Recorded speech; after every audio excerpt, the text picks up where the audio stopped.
Hey, what is up guys? Semo here, and today we are going to be going over another anatomy video. This is going to be a little bit more detailed. So as you can see with the drawing in front of you, we're going to be going over muscles, and muscles are very important for shading. So if you guys, we're going to be connecting some of our previously things and kind of putting them together specifically for the muscles, right? So this is the ab portion toward where the torso is, and as you can see, I sketched it out here. This was a study. So we're going to be going over that, and I'm going to be breaking down almost every single muscle, just to go over and show you guys why these things are important. And the reason learning the muscles and the way the fibers go actually can help you is because, let's go to this previous one. When you understand where the fibers in a muscle are located, you'll be able to shade in those directions, right? So not every single, usually you'll learn sometimes that sometimes you'll shade in the bottom portion of a sphere and then the top portion of a sphere, but you'll shade it usually up and down. And I'm going to tell you that's kind of not the best process. You should be shading sideways, right? Because the fibers on, let's say the forearm, which this is the forearm, they go side to side, not up and down. So for some textures, so adding some texture to certain muscle groups, they go to where the fibers of the muscles are actually pulling to, not in the opposite direction. Because if they pull in the opposite direction, it'll kind of end up looking a little bit weird, right? It won't look like what you're trying to make it look like, right? And so you can see up here, see if you guys get a closer look. But with the torso, where you have the serrated, these are the serratus, this is the abs, and then this is the back muscle, the lats. As you can see, the serratus actually goes side to side because that's where the fibers are going, so it helps your body move side to side. If you have a background in bodybuilding or working out, you'll know, and it's pretty much easier for you to understand where the fibers are moving. So then this happened for the abs, it goes up and down. These little gaps that you guys are seeing are not actual fibers, they're just tendons, right? So to say that, yeah, they are tendons, I guess that's the closest way to explain it, but these are just tendons. So you don't necessarily need to shade them, and if you do, you shade them in the opposite direction of where the fibers are going, or you don't give them pretty much any texture. You just draw lines to indicate, but they're not, I wouldn't necessarily hyper focus on the tendons unless you really want to get a better understanding of them, right? So let's hop in, and first and foremost, we're going to break it down into we're going to break it down from the arms first, right? So we're going to do a quick sketch of the shoulder, right? Like I told you guys before, you have the shoulder, you have the bicep, the tricep, right? Simple, and then the forearm, right? And that's it, right? Simple. Now, we're going to get into a little bit more details on this, right? So, when it comes to the shoulder portion right here, right? Your shoulder is broken up into 3 points. You have the anterior delt, the medial delt, right? So this is the middle delt, and then you have the rear delt, right? The rear delt is always going to be located where on the tricep side. The anterior delt is always going to be located where on the bicep side, right? Do you need to know this? Probably not, but again, it helps to understand everything about the body rather than not, right? I explained this in the other previous video going over the arms, but you know, it's a revamp of that because I already went through it.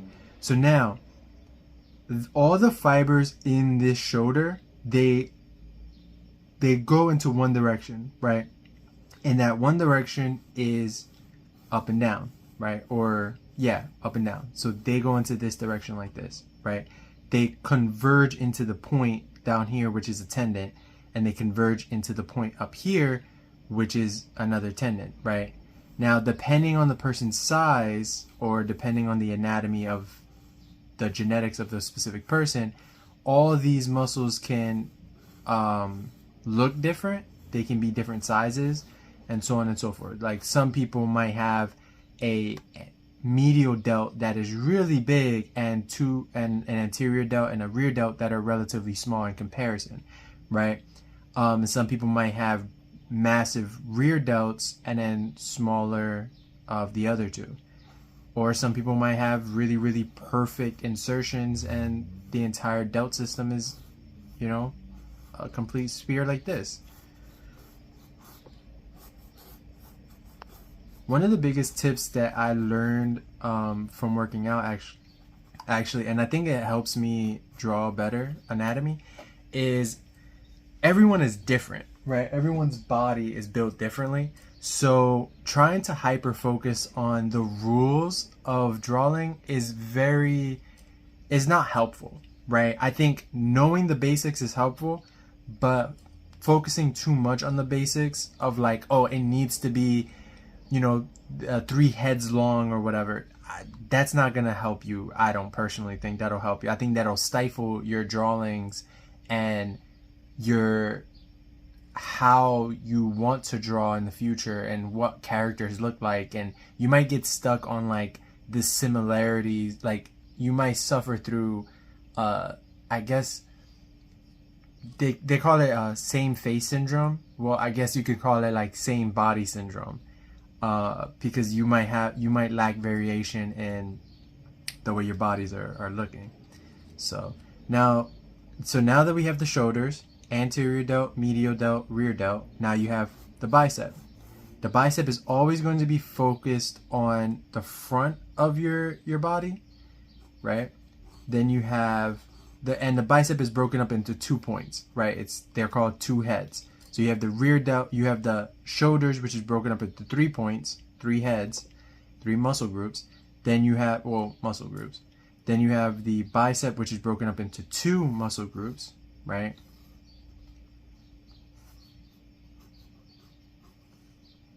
Which this is not necessarily the way it looks, but you know, for this video, because it should be like something like this, but the point is that there's 2 pieces here, not just one, right?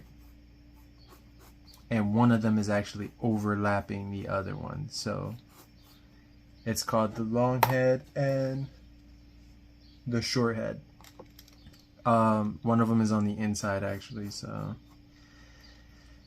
you have the long head and you have the short head. And again, you don't necessarily have to hyper focus on this one. I think realistically the shoulder might be the best one to focus on, but you know, and that's actually for like realism, but it's not necessarily too focused. To the point where I'm just gonna go right onto the triceps. So the triceps are focused on 3 points, on 3 heads. You have the long head, the short head, and there's another aspect of the tricep. However, I don't personally like drawing it, or I don't focus on it simply because it's one that most people will never see anyway. And so to make everything easier, I'm gonna go straight. I'm not gonna focus on that now. Okay, so this portion right here is the tendon. So you wouldn't, like I mentioned before, you wouldn't necessarily draw this. If you want to, then that goes this way. Now, it all of it kind of follows the same portion. All of the muscles in the arm go in the same direction or the same point, right? So the triceps do the same thing. They're kind of separated right here for two sides. However, again, like I said, they follow the same path, right? And they go in. The only difference is that the triceps go in on the opposite direction of where the biceps go.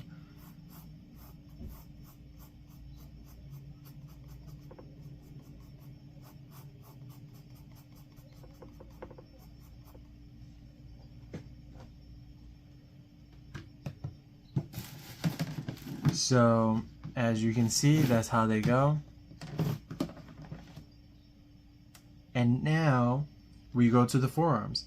Now the forearms are broken up into multiple type of tendons / muscles.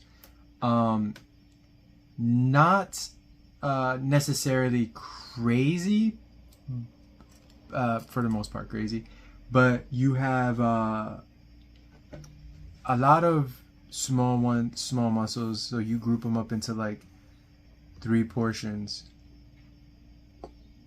Sorry guys.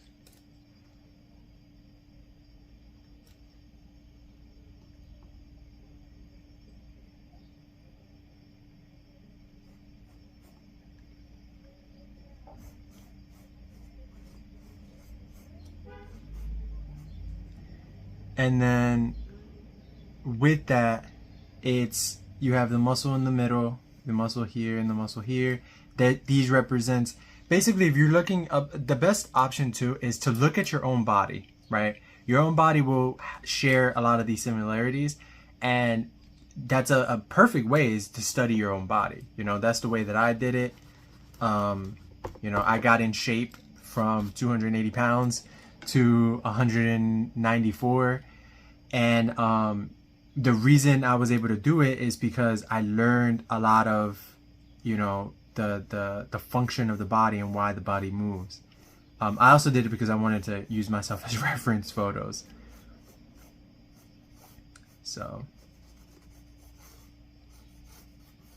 and when it comes to these types of things, they don't have to be perfect, right? So I'm pretty sure that not like there's more muscles here and stuff like that, and you can get really, really, you know, in detail, but I'm not a doctor, and most artists are not doctors. We don't necessarily need to know every single aspect of what every single muscle does. You just need to know the baseline of what each muscle does. That way you can draw it in such a manner that is good. So I will say, look at anatomy books, learn every single aspect of the muscle, and then be able to do something like this where you can draw it. Now, the forearm is something that is built up into multiple muscles, and so is the tricep. The tricep consists of 3 heads. One of the heads in the tricep is actually underneath the other 2. So it's not necessarily perfect. You can't necessarily draw all 3 heads. And then with the forearm, it's the same kind of concept where multiple muscles are underneath one. They're overlapping and running underneath each one. So to basically break it up would be, you know, a lot, right? And obviously this is the elbow. Okay, so now we're going to be going on to the torso portion here. And for the torso, we're going to be drawing just half of it because I really don't want to draw the whole thing right now. The torso can get complicated when it comes to muscle tissue and stuff like that. So we'll just draw the neck. This right here is where the shoulder would be, right? This is the lats. Come down, and you have the abdomen area, right? So, boosh, boosh, boosh, and then the serratus. All right. So, like I showed you guys in the previous page, as you can see, since I'm doing it from the top right, as you can see, you have everything here, this is the torso, is broken up into multiple parts. The neck muscles tend to go this way, right? So this would be the top of the neck. You would have your collarbone here, and these muscles go down. So when you're shading, again, the reason I'm teaching you guys, because I know it seems like, why didn't you teach us this before? And the reason for it is because this is more complicated, and it incorporates shading, which is essentially containing two pieces of what I previously went over, right? And so for this one, you know, it's combining both techniques so that you can get a more realistic understanding of why some artists do it this way and some others don't. Specifically why I draw like this, right? That's this whole series is like how I draw. So as you can see, it goes down. That's the portion of the neck. All those fibers go inwards into the back. Now we can get into this collarbone area right here, which is just a bone. And then your chest is broken up into, some people like to go into semantics. I personally go by, it's broken up into two pieces, which is the top portion of the chest and the lower portion, or the top portion of the chest and the middle chest, right? The lower chest doesn't necessarily, I don't count it, but for this particular thing, none of that necessarily matters, because the chest goes into this direction, right? It goes from a big point here in these fibers, and they go inwards, right? And they converge into this point here.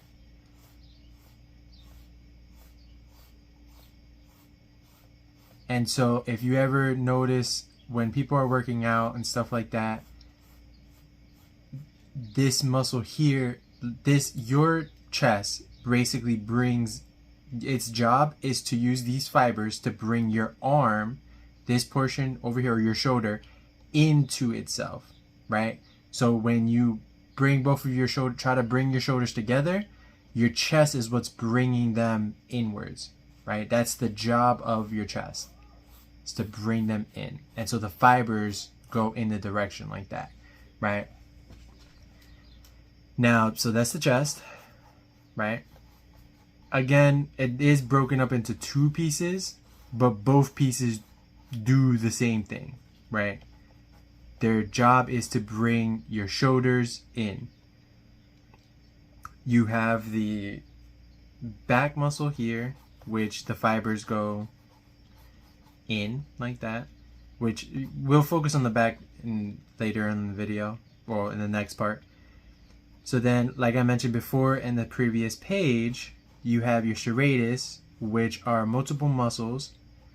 They're not multiple, there's one, I believe it's actually just one muscle, but the fiber, it's broken up into multiple like pieces of the same muscle, and those muscles go side to side like this, right?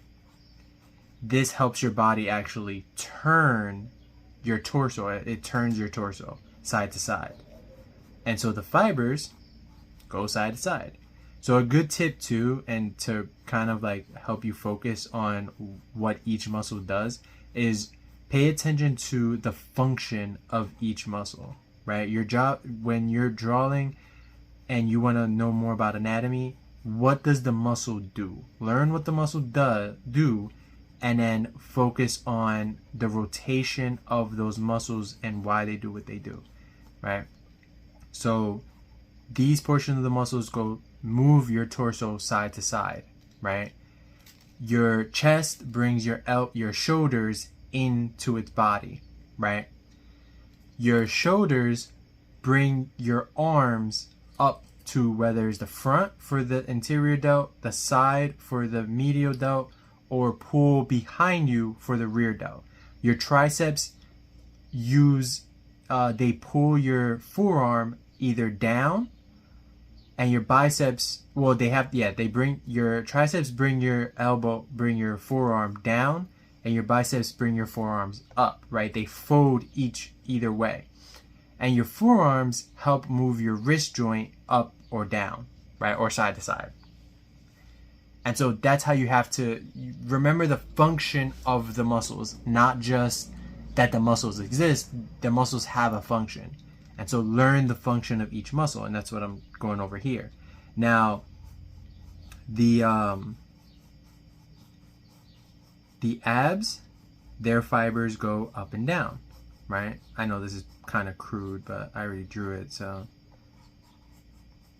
they go up and down.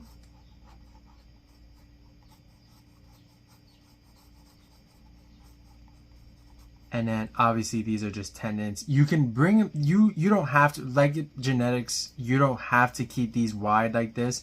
You can actually just blend them in together, because some people, again, from a genetic perspective, some people have more like bigger insertions here where they're wider, and some people have them close, really, really close together to the point where you can't even, it'll be hard for you to see the tendon underneath it, right?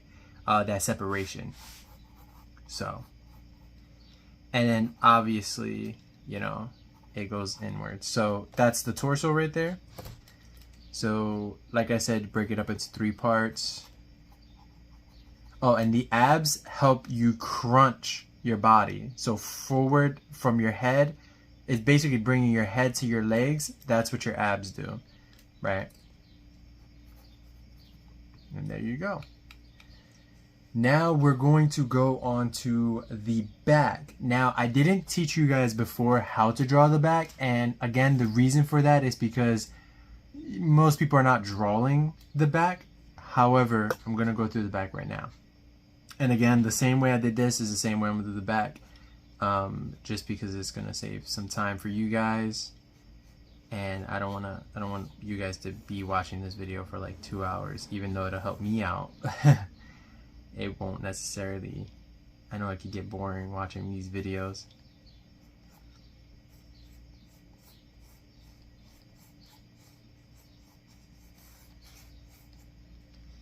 Okay, so there is another muscle in here actually, but I don't know why this reference doesn't have it. Alright, I think this is the best one here. Okay, so this top part right here is the trapezius, right? These fibers, similar to this part right here, they go, because this portion right here is actually the trapezius. So where the neck is the trapezius, and those fibers do go into a point wide and then shrinking into this little point right here where the shoulder connects into, or where the trap connects into the shoulder, right? And that's it, right? That's the trapezius.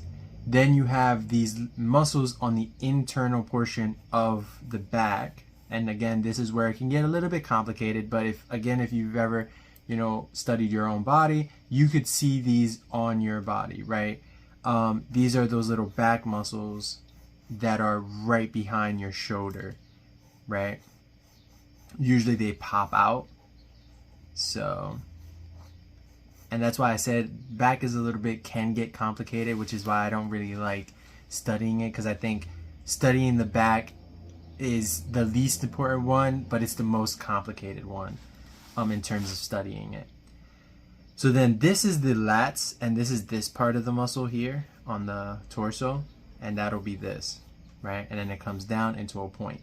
Now, so as you can see, the shading for the traps would come into a point here. They go outwards and in. These go side to side again.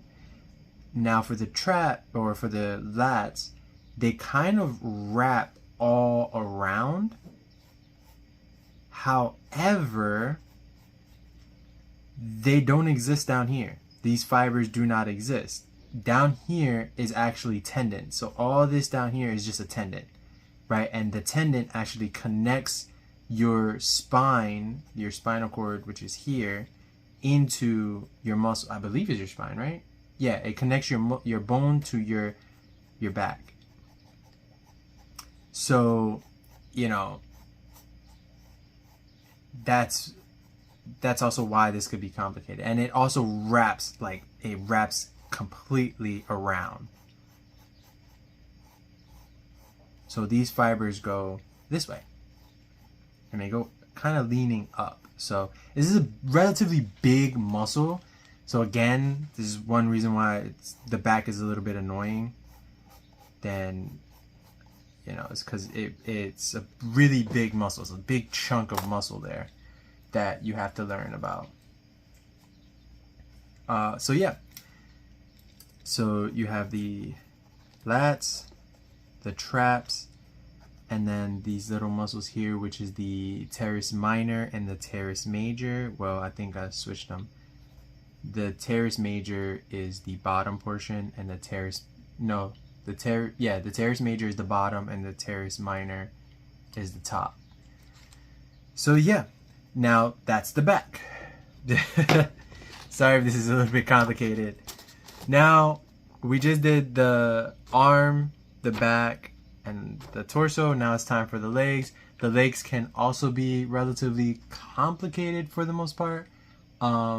However, it's also, my opinion, is the most fun. So yeah, let's hop into the leg now. Now, the leg is broken up into, obviously, multiple pieces. You have this big portion of the leg here, which is the thigh. You have the knee, which we're just going to crudely draw everything here. And then you have the foot, right? And yes, I'm looking at a reference here just because I want to make sure that I'm getting everything right for you guys. And that was kind of goofy. Yeah, I messed that up. It's okay to erase, especially when you're just drawing. That was stupid. So, I'm not going to break down these muscles. I'm just going to break down kind of where the fibers go, why they do what they do. Not the names, because I think, again, trying to break down the names would be a little bit too much, especially for more complicated aspects of these things. So you have this big muscle line coming down. These fibers follow this muscle, right? Now, the quad is consisting of 4 major muscle groups, and that's what we're going to be drawing here. You already have one right here, and then you have you have one, and then, right? Yeah, okay. Now, because this reference is a little weird, but I guess that one's, okay, that one's at the side. Alright, so you have this major one here, then you have another one on the inside, right? And then you have this big one, and all these connect directly to the knee. Well, 2 of them connect below the knee, right? Into the bone here.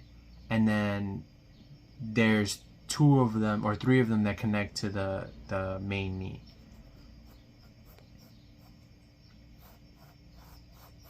And so all of them follow the major muscle area, right? So they all follow the same structure of going up and down, right? Now, similar, you can think about the tricep and the quads through the same idea. The quad's job is to bring this portion of the leg up. So if you move this and you bring you're sitting down, your quad's responsibility is to extend your lower portion of your leg upwards. So your calf area, that's its responsibility. Similar to the way your tricep is in the same motion. So they'll follow the same kind of structure, right? And then your calf area would be similar to doing what your forearm does, which is rotating, but only doing it towards your foot, right? It's responsible for rotating your foot in certain directions.